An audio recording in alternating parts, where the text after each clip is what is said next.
abalu jijjiirame, abalu guddate, abalu bakka san gahe, abalu karaa deeme san gahe, abaluun kaleessa si biraa ka'ee deeme sunni rakkoon kararratti si mudatu ni mala, cinqiin kararratti si mudatu ni mala, bahaa bu'iin kararratti si mudatu ni mala.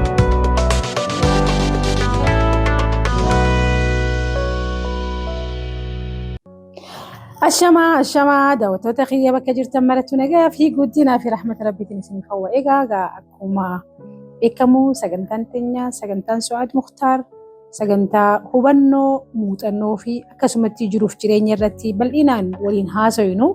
Sagantaan tuni si fayyaddee yoo jiraatte namoota adda addaa biraan gahuu hin irraanfatini.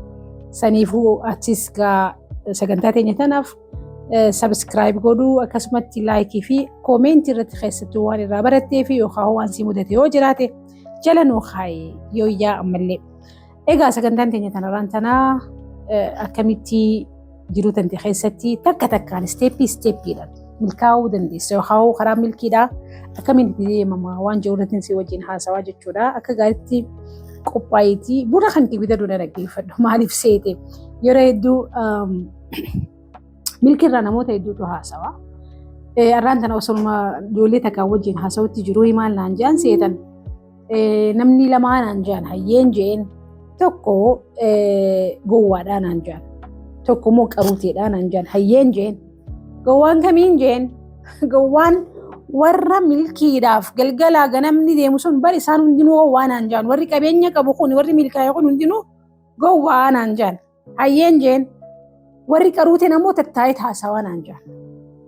Duuba kam ta'uu filattaan jeen qaruutee ta'uurra wayyamoo gowwaa ta'uurra gowwaa jiruu isaatiif qaruutee ta'e wayyamoo qaruutee jiruu isarratti gowwaa ta'e wayya obboleettiitii obboleessa kiyya tanaaf gaafadha akka bakka gaariitti itti yaaddaniif hin tan isiniif kaase.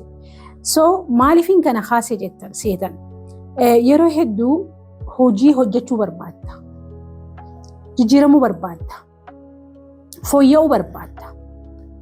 Haala jireenyaa kan keetii if dura tarkaanfachuu barbaadda. Haa ta'u garuu karaa jalqabdu san yookaan imala jalqabdu san yookaan immoo barnoota jalqabdu san irratti xiyyeeffannaan hin deemtu. Yookaan afaan faranjiitti siireesii miti ati. Ni jalqabdaa gallakkista. Ni qabdaa gallakkista. Ni qabdaa gallakkista. Barnoota ni qabdaa gallakkista. Karaa tokko ni jalqabdaa yookaan guyyaa lamaa sadii kitaaba dubbisuu ni jalqabdaa gallakkista.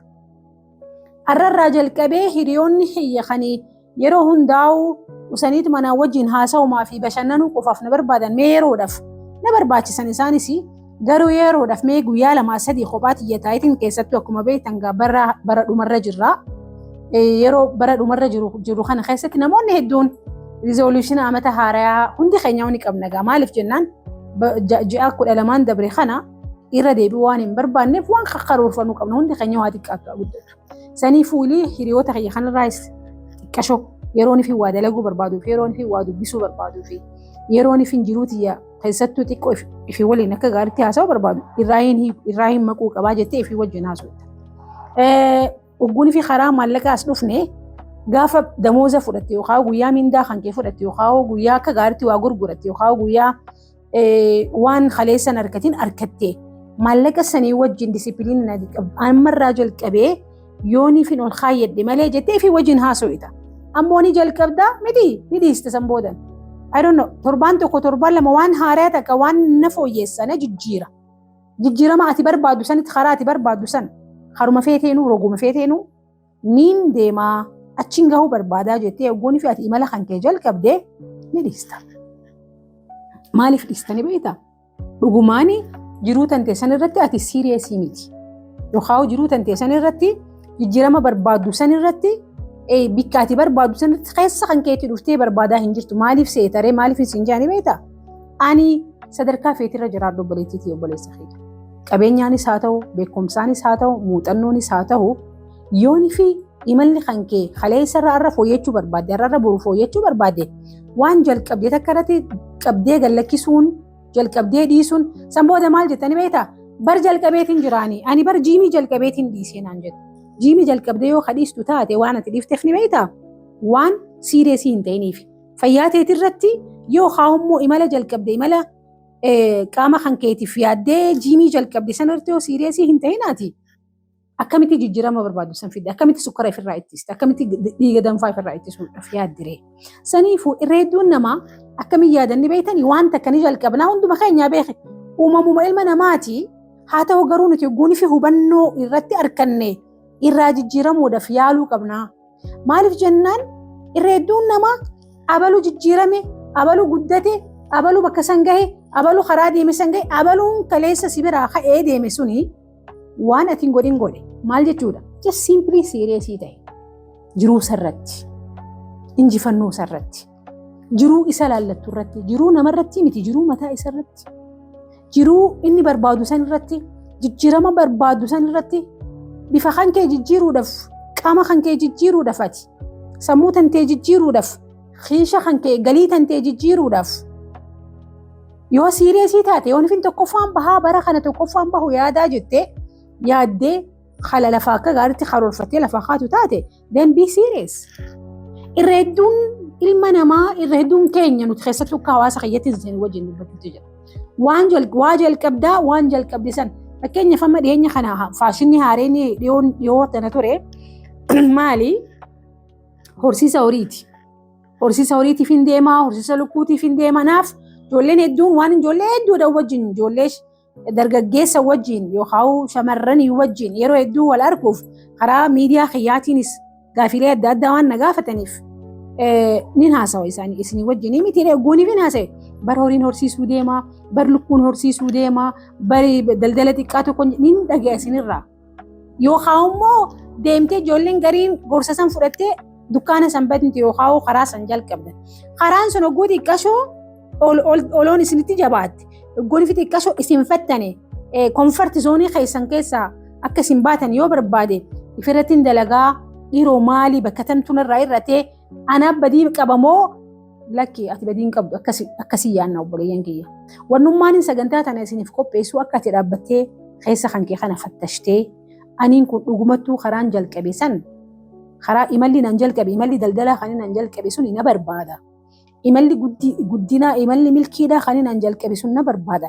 Imalli barnoota kiyyaa imalli digirii kiyya fudhachuudha imalli maastarsii kiyya fudhachuudha imalli PhD kiyya fudhachuudha siireessummaa kiyya barbaada. Saniifuu qabee gadi lakkisu itti fufuun qabaa siireessii ta'e itti fufuun qabaa.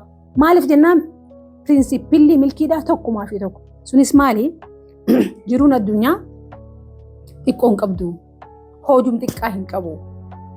Barnoonni xiqqaa hin qabu. Daldalli xiqqaa hin qabu. Karaan ati jalqabde karaan deemuudhaa dhufte sun yookaan qaama kan kee fiizikii ati barbaaddu san jechuun akka jiran san kaanii beekanii miti akkas ta'uudhaaf karaan suni maal sirraa barbaada akka ati dhimmamtee irra dhimmamtee irra cinqamtee karaan gabaaban achi nageessuu danda'u yoonifin maaliin godhee yoonifin karam deemin bakka san gaha jettee bal'istee ifii kan keetii wajjin haasoyitee karooraarra karoorfatte san borus deebitee irra deddeebitee maaliif jennaan irra deddeebiitu bakka ati barbaadde san siin gaha. Irra deddeebiitu qaama ati barbaadde san akka ati gonfattu si godha. Irra deddeebiitu waan kaleessa ati hin tahu jettee yaadde san akka tahu si godha. Irra deddeebii barbaada jechuudha karaan maaliif jennaan ooyiruun takka ooyiruu ta'uudhaaf jaawarri keenyaa miila yookaan deddeebiinsa qotee bulaa santu ooyiruu san ooyiruu bareedduu ooyiruu oomishooyituu ooyiruu waan gaarii fi oomisha gaarii kan godha.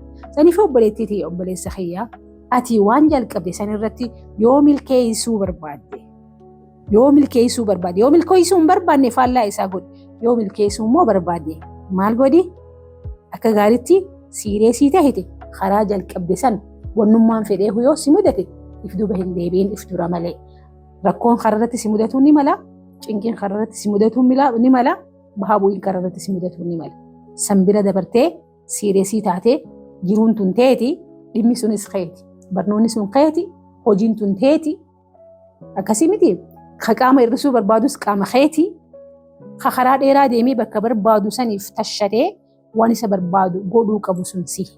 Saniifuu namni biraa waan siif hin gooneef jiruu tanteetii irratti siirees ta'e jiraadhu horii bulii deeman.